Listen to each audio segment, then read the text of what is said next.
Good morning. I want to go ahead and give you an update on the Indie Educational Hub and let you know that we are going to go ahead and take this live today. I apologize for the technical issues. It's been a pretty interesting week with an immense amount of hours trying to get this recoded. But long story short, we are going to take it live and we're ready to go. So I wanted to spend a little bit of time here just to give you a video overview of this. I don't want to have to try to schedule a meeting with everybody. I know I've been inundating you with Canvas training meetings.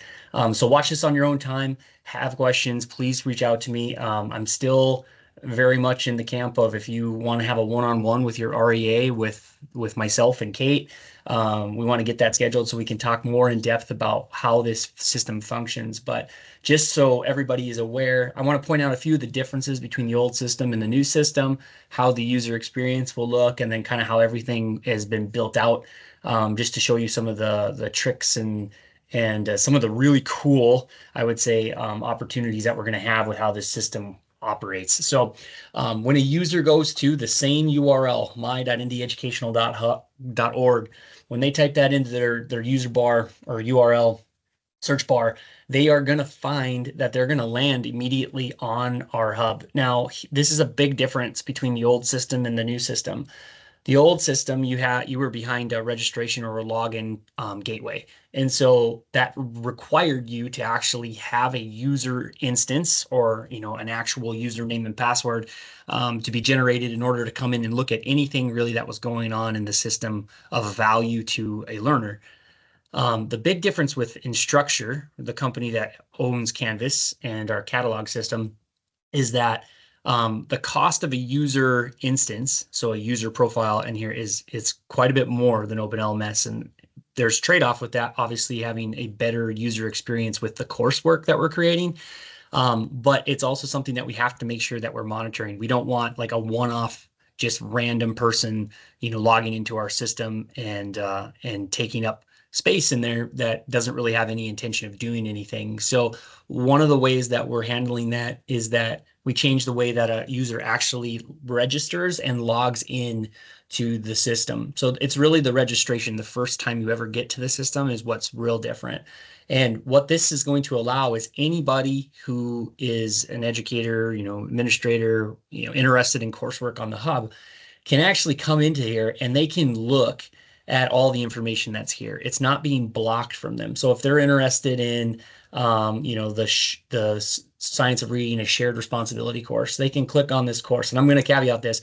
This is still one of the coded bugs that we're working on. So just please note that I'm working on this to try to get this fixed, but it's kind of a really son of a gun.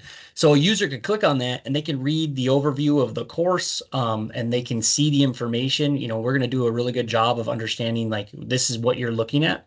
And then all they have to do is click enroll now. And once they click enroll now, that's when it's going to prompt them to actually create the class or create their user instance for the class and the system itself. So if you already have an account, you could sign in there.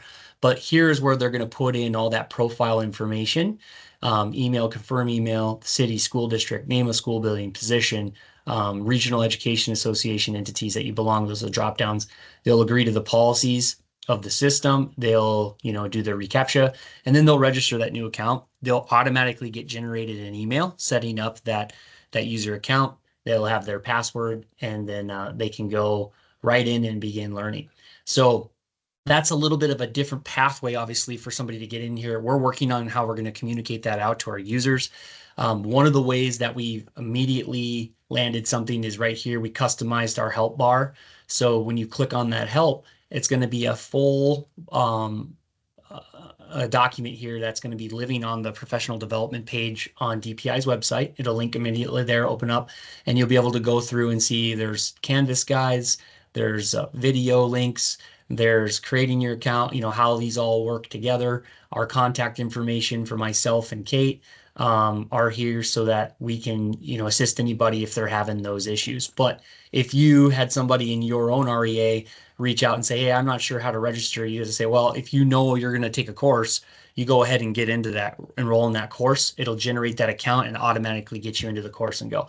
If they do that and they want to get out of the course, they can unregister from the course. They'll still have a user instance and they can, take whatever other course they have. And then from here on out, they can just come right in, click log in, It'll take you to the login page. Go ahead and log yourself in. And now you'll have access to, well, my login will go, there we go. So you'll have access to, the full suite of information. So once you're logged in, I want to focus yourself up here on your kind of your profile breakdown.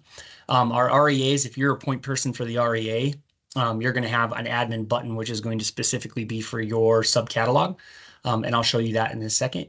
But two things I want to kind of focus you on right here is your student dashboard and my courses. So student dashboard, if you click on that, student dashboard is going to show you your activity in the system. So for me, obviously I'm in a lot of different courses, and those courses are all going to show up here. Whether the course is published in our catalog or not, it's still going to show up here. And that's an important thing to understand, because you can build a course in Canvas as one of our content creators, add as many people or specific people that you want in there. And as soon as they accept that invitation to the course, it will show up here on the student dashboard for that person. So they have easy access to see what they're doing. They'll have a completed section where as you complete courses, it will archive it. And then they'll have a non-completed section, which will show like, hey, I started this course, but I haven't done anything yet. Or, hey, this course was deleted, and so I'm no longer a user in there, and it'll track that. The really key piece on this system, and this is probably one of the best things that we're going to get out of this, in my opinion, is this right here. So every time we create a course catalog listing, so when we take your course from Canvas and we bring it into the catalog for it to go live across the system, those will have completion certificates generated automatically. So as long as your requirements in the course, if you say you have to complete this, this, this, and this, and all of a sudden a user completes all of that and completes the course, it will automatically generate that completion certificate, email out to the user, and then it'll become part of their permanent record. What's really nice is this, what I want to focus on right here is this PDF transcript. So the system is going to generate a real hard transcript for everything that the user is doing in the system. And that's really, really, really convenient, because what you're going to see is that all of the courses that I'm currently, technically in, as I create these or build out the shells for people, they show up on my transcript because I'm actually enrolled in it as like a teacher, right? So, and it's going to tell me, hey, these are in progress. This is the date that I got enrolled. And then here, all of a sudden, they're following through. So what you can see here is like, I enrolled myself in a program, and I'll explain a program here in a second, but that happened on the 15th. That happened yesterday. So it automatically books, it dates it, right? And then it'll go over here and you'll see it says, okay, the program's worth 45 CEUs. We are going to track CEUs instead of individual credits here. Now, the conversion is 15 CEUs to 1 cafeteria credit. But the CEUs, it's going to be important because we have a lot of different styles of courses that are coming out. Some are, your 1 credit book studies. Some of these are going to be like a multi-credit program, which that's what Native American Essential Understandings is. And I'll show you that in a second. But some of them are going to be, your a la carte. Here's a 2-hour web conference with a follow-up activity that counts for 2 CEUs.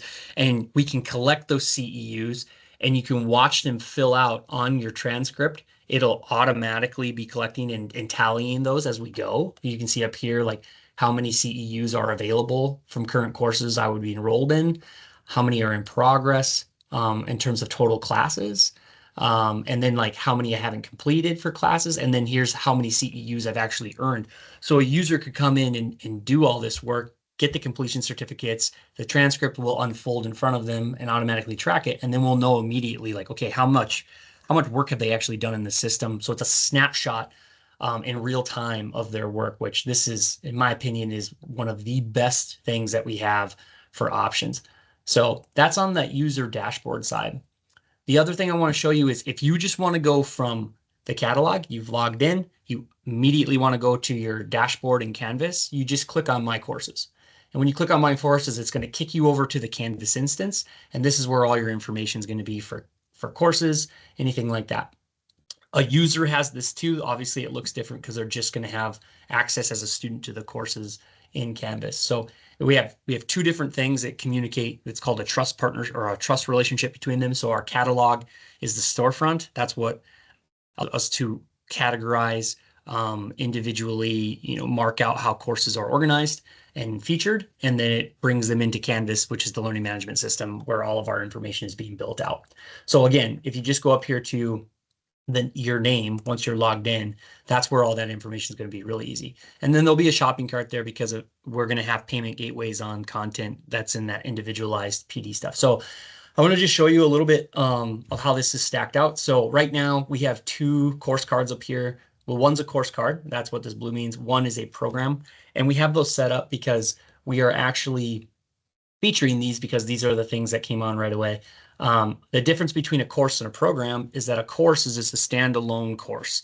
A program tracks courses. Again, we're trying to fix this, but it tracks multiple courses that would be needed to take in a row in order for you to get completion of the full program. So this is Native American Essential Understandings. There are 3 1-credit courses. They're 15 CEUs each, so 45 total CEUs, and they're taken, in concert with each other. And you can't take course number 2 unless you've taken course number 1. We can put those requirement restrictions on, and it allows a user to go through all 3, and then you would get a completion certificate, and you would go from there. This is going to be the program side of this is going to be really great because there's already applications that we're talking about for different programming in the state on how we can use that. So I can explain that way more in depth if you want to go one-on-one, but thinking along the lines of out-of-state licensure, can we have the required courses in a program so a user could come in here, take the program, do the 3 or 4 required courses for licensure, and immediately print off that transcript and go to ESPB. That would be an optimal pathway, in my opinion. Down here is where you're going to see how we still break it out. Statewide PD, it's that tier 1 free content. Regional professional development, this is where we get into, how we're going to stack out information specific to the REAs, kind of that tenancy idea. And then you have your individualized professional development, which is going to be those payment gateway courses. So courses that you, as the REAs, have developed and you want to put a fee on there and offer it for credit, that's where these are going to live. We're working on this. If you are wanting to do this, and it's those fee-based courses, you have to get a Stripe account. And so that's going to take some, it'll take some effort on my end to get the Stripe accounts logged in and set up. So there's no rush there right now. The big thing is we want to make sure these live free courses or the free courses for the state are live as fast as possible, like science of reading or Native American studies. We have a whole bunch more that are coming out of DPI that are going to come live today too. You can click on the catalog, so statewide PD, and what you're going to see is you're going to see the subcatalogs break out. Again, these are courses that we're featuring, so we can push them up. We can take these off, and then you would just see the breakout of our catalogs. Child nutrition. If we need to add a subcatalog for another category, that's perfectly fine. Let's just take North Dakota literacy, for example. So I click on North Dakota literacy. I'm going to see, okay, North Dakota science of reading. It shows right up because that's a new course that's in here. So we've pushed that to the top. Again, this can be closed off and we don't have to do that. But then you would see, okay, under North Dakota literacy, we're going to have a category for dyslexia content, one for early childhood literacy, and then North Dakota science of reading. And if I click on that there, again, you're going to see that's where North Dakota science of reading, a shared responsibility is. So if you want to go back, just click on the North Dakota Educational Hub, and you're going to come right back to that homepage. When you look at regional professional development, you're going to see we branded these specific to the REAs. So this is where your REA regional content will live, and you'll have access to that. And there's different ways that we can control access through manual enrollment or coded enrollment, which you have to have like an enrollment key in order to access that. We can talk about how that content is delivered from the REA level as well. So another great thing, and it did really nice. It looks really nice. I think the user experience in terms of how this looks really good. And then obviously you have that last one, which is individual PD, that tier 2 content, statewide. Again, right? Everybody has access to it, but it's behind a payment gateway. And right now we don't have any courses in there as of right now. Because we're going to tie those payment gateways. And that was one of the big kind of technical issues that I'm still dealing with. But The overall look, feel, branding of the system, the functionality of it, some of those key differences. So that is an overview of the system. Again, we're going to take this live. I'm going to send this out to you, the REAs. If you have any feedback, comments, thoughts, feel free to reach out to me right away. But I would expect probably sometime around 1 p.m. today, there'll be the messaging going out. And we're going to send out messaging to all of the users from the old hub, and there'll be some explanation in there of how to log into the new hub if they're interested. But again, it's one of those things. There's gives and takes from the old system and the new system. But we're really excited that this new system is up and ready to go. And we're going to get this thing moving for our educators into the future. And I think really when you start to see how this whole thing comes together, you can really start brainstorming on, how is this tool going to be a real asset for all REAs and DPI in our educator partnerships to deliver content, high quality content to educators, support staff, administrators all across the state of North Dakota. So again, if you have any questions, reach out to me, but we will continue forward and excited to be able to bring this officially live into the state. Thanks.